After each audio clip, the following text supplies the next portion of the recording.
मानसिक शक्ति के इस कार्यक्रम कामयाबियों में आपका स्वागत है। मैं अमरीश श्रीवास्तव, साइकियाट्रिस्ट। हम इस कार्यक्रम में चर्चा करते हैं अपने छात्रों के बारे में और उनके मानसिक स्वास्थ्य, मानसिक कल्याण के बारे में। जैसा कि हम सभी इस चर्चा में उलझे रहे हैं कि आज के छात्र तनाव से गुजर रहे हैं। जहाँ देखिए वहाँ समस्या, जिस भी पेरेंट से मिली समस्याएं। किसी ट्यूशन क्लासेस के हॉस्टल में कोई सुसाइड कर लेता है, कोई डिप्रेशन से परेशान है, कोई अपना कोर्स छोड़ के चला आता है।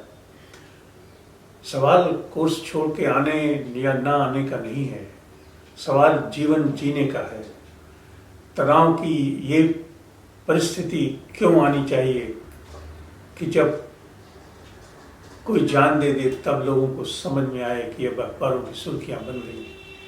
हम ये जानते हैं कि हमारे बच्चे अनेक तरह के तनाव से गुजर रहे हैं और उन तनाव के बारे में समझना, उनको जानना, उनका आकलन करना और उसके हिसाब से कुछ महत्वपूर्ण निर्णय लेना, ये सभी अध्यापक का कर्तव्य है।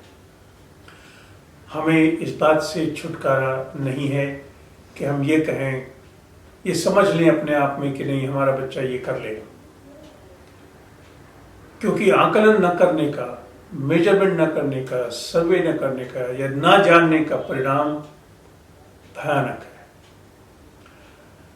लोग तो अक्सर जाते हैं मनोवैज्ञानिक लोगों के पास, एजुकेशनल साइकोलॉजिस्ट के पास, काउंसलर्स के पास, जो बताते हैं कि आप किस विषय में अच्छा करेंगे, क्या बने, क्या कमजोरियां हैं, क्या तकलीफ है। मगर सभी लोग कहाँ जा पाते हैं? कितनों को ये सुविधाएं मिली हुई है। जो लोग अपने क्लासेस में लोगों को इनरोल करते हैं, लेते हैं, पढ़ाते हैं, पढ़ाने की जिम्मेदारी लेते हैं, वो ये समझ के लेते हैं कि सभी छात्र एक जैसे हैं या सभी की क्षमताएं कैसी हैं, कितनी हैं। उन्हें अपने पैमानों में, अपने मापदंडों में सुधार करने की आवश्यकता है। ये भी उन्हें जानना चाहिए कि किस छात्र की प्रतिभा क्या है, कौन कितने दबाव में है, कौन इस दरिया से पार जा सकेगा। शिक्षा का कोर्स हमारे यहाँ एक सुरंग की तरह है। आप एक छोर से 4.5-5 साल के लिए आप उस कोर्स में किसी भी युवक युवती को डालते हैं, फिर दाएं बाएं कहीं देखना नहीं है, क्योंकि कोई अवसर ही नहीं। कोई भी ये नहीं कह सकता मैं MBBS छोड़ दूंगा, दूसरा कुछ करूंगा। कोई भी ये नहीं कह सकता मैं MBA छोड़ दूंगा, दूसरा कुछ करूंगा। तो इसका मतलब ये है कि जितने लोग जाते हैं वो बिल्कुल फोकस्ड हैं और उन्हें इसकी आवश्यकता ही नहीं है कि बीच में परिवर्तन किया जाए। अगर इतना सब आसान है कि सबने सुनिश्चित कर लिया है, फिर तो कोई समस्या नहीं होनी चाहिए। मगर समस्या तो है, वो दिखाई पड़ रही है। ये सुरंग कब टूटेगी, कब फ्लेक्सिबल होगी, कब अवसर मिलेंगे, कब ये होगा कि जब आप चाहें, अगर आपका मन नहीं लग रहा है मेडिसिन में या इंजीनियरिंग में, तो आप कुछ और कर लें और आपके पैसे भी ना नुकसान हो। मगर जब तक वो समय आए या व्यवस्थाएं बदलें, जीवन तो चलना है और सुचारू रूप से चलना है। इसलिए महत्वपूर्ण यह है कि हम ये जानें कि हमारी मानसिक दशा है क्या। हर छात्र को एडमिशन के पहले उसके अभिभावक को, उसके टीचर को ये अच्छी तरह समझ लेना चाहिए कि उसके बालक का प्रारूप क्या है। अब इसमें कौन कौन सी बातें आती हैं। हम ये मानकर कतई न चलें कि हमें कोई रिस्क नहीं है या हमें मानसिक स्वास्थ्य की तकलीफ नहीं हो सकती है। समस्या यही है कि हम ये मानकर चलते हैं कि हमें तो कुछ होगा ही नहीं।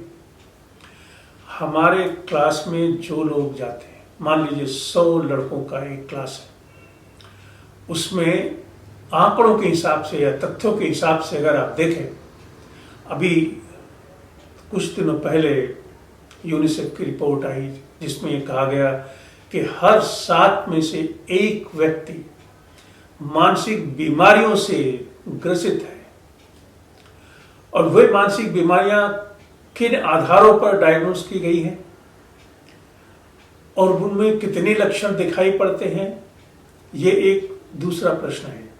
लेकिन इसके साथ साथ न जाने कितने ऐसे हैं जो या तो इस बीमारी के होने की कगार पर खड़े हैं या अपने मन में, मस्तिष्क में इसके होने की संभावना के डर से डरे हुए हैं, तनाव में हैं।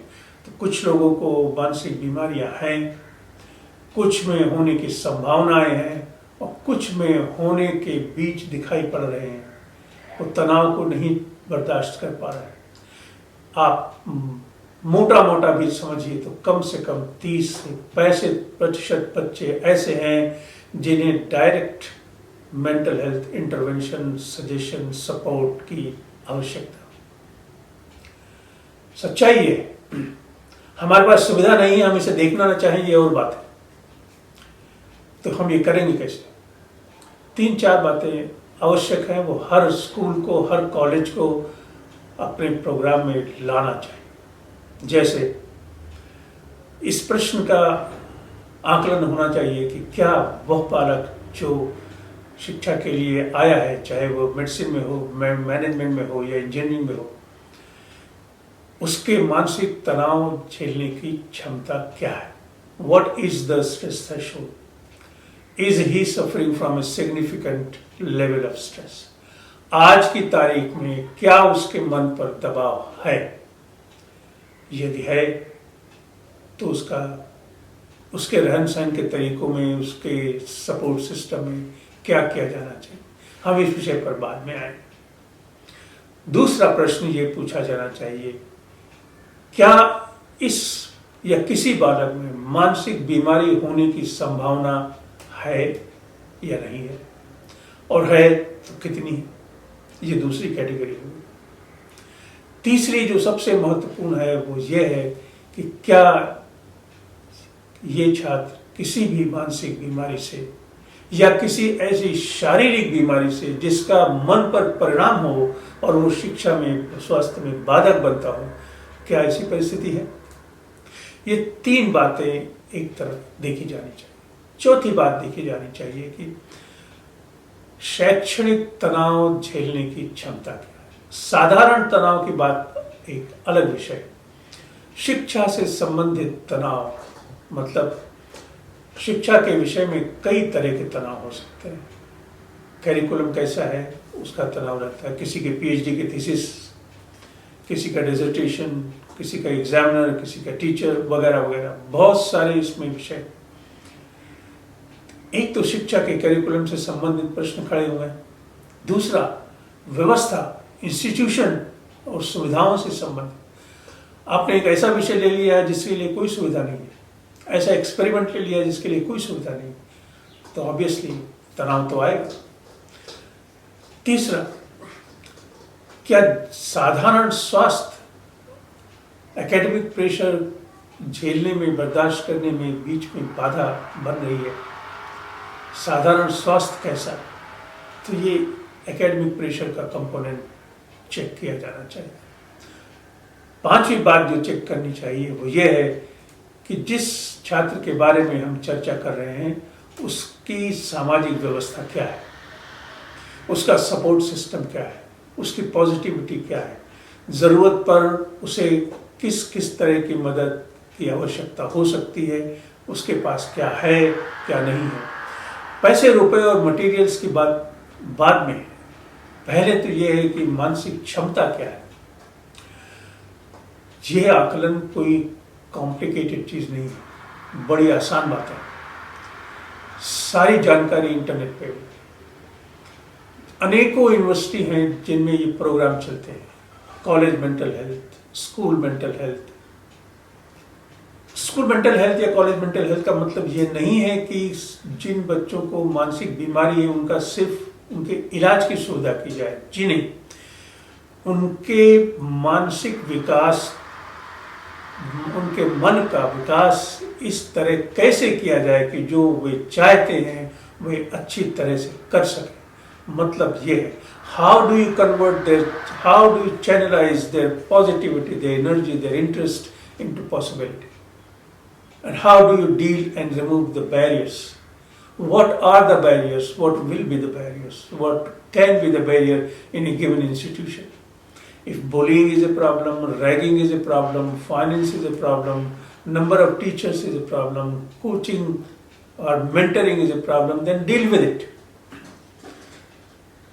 मैं नहीं समझता कि समस्या को चुनौती देने के अलावा कोई भी रास्ता है. जितना जल्दी हम जागेंगे, हमारे उतने ही बच्चे स्वस्थ और समाज में सुचारू रूप से जी सकेंगे, अपना काम कर सकेंगे, अपनी क्षमता काम में ला सकेंगे और उससे हमारे समाज का फायदा होगा. छात्रों के मानसिक तनाव का आकलन और उसके अनुसार कार्यक्रम दो सबसे महत्वपूर्ण चीजें हैं जो सुनिश्चित की जानी चाहिए इसके पहले कि आप ये जाएं, फीस भरें, दाखिला लें. उम्मीद है आप इस पर ध्यान दें.